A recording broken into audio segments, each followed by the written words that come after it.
Truth is making a comeback. America's Top Stories with Lisa K. Donner. And now for this week's parting shot.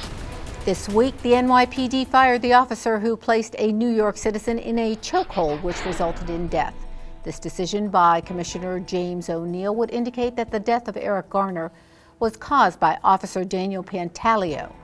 Black Lives Matter asserts that Garner died as a result of racially charged police brutality.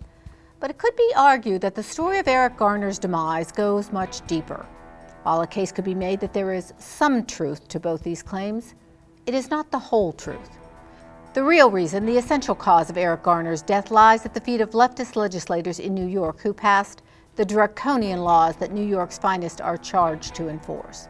And draconian is not too harsh a word for what's taking place in America. History reminds us that Draco was an Athenian legislator who wrote a code of laws that called for the death penalty in the case of even minor offenses. If this seems a bit abstruse, let's consider for a moment the stated reason for the police confronting Mr. Garner in the first place. Despite an assertion by journalist Matt Taibbi that the New York resident was approached by officers because they were under orders to, quote, clean up the corner, police maintain it was because Garner was selling loosies. A loosie is slang for a single smoke that can be purchased for a few cents, usually somewhere between 10 cents and a quarter. And why, pray tell, would people want to buy only one cigarette?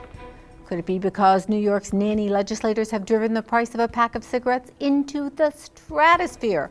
Today, the Big Apple is home to the most expensive smokes in the nation at $13 a pack. Back when Eric Garner was alive, it was probably around $10.50 a pack. Rest assured, all that money isn't going into the pockets of Philip Morris. Ultimately, these astronomical prices aren't going to affect the nicotine addiction of Buffy from the Upper East Side. But for those on a limited income, you can bet your derriere it does.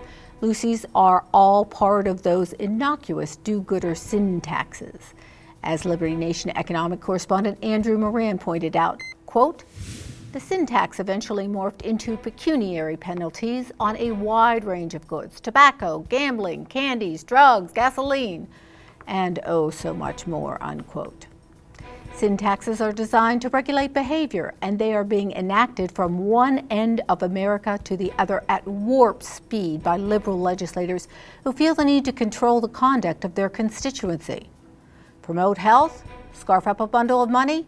What could be the downside here? That's the mentality of lefty legislators who can't stop themselves from telling you what to do and taking your money in the process. It may have started with smokes and booze, but it has morphed into taxes on sugar, fat, and now meat.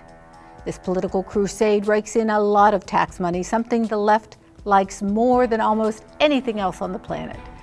Andrew Moran estimates that as of 2014, quote, states have collected about $33 billion in sin tax revenues. Yes, that is billion with a B.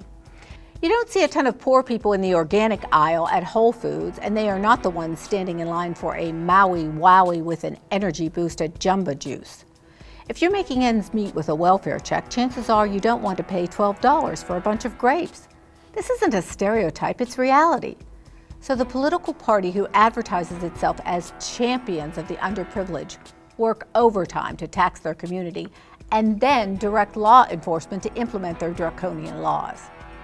It's doubtful that many New York officers went through rigorous training at the academy because they had a burning desire to arrest and incarcerate poor people for selling individual cigarettes on a street corner.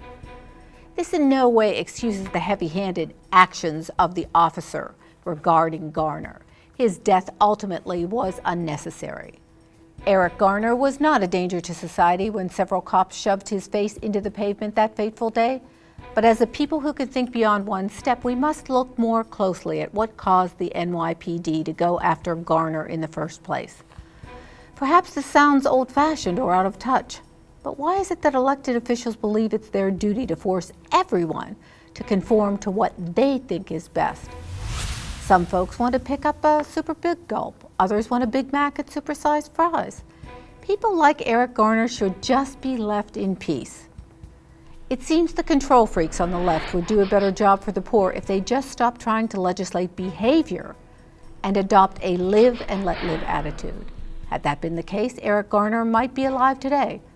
Or perhaps not, as he was overweight and in poor health. But at least it would have been his decision, and not that of so-called progressive legislators, who not only think they are better than you or me, but act like they know better as well. And that's my parting shot.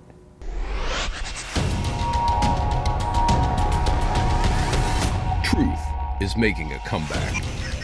Visit us at libertynation.com.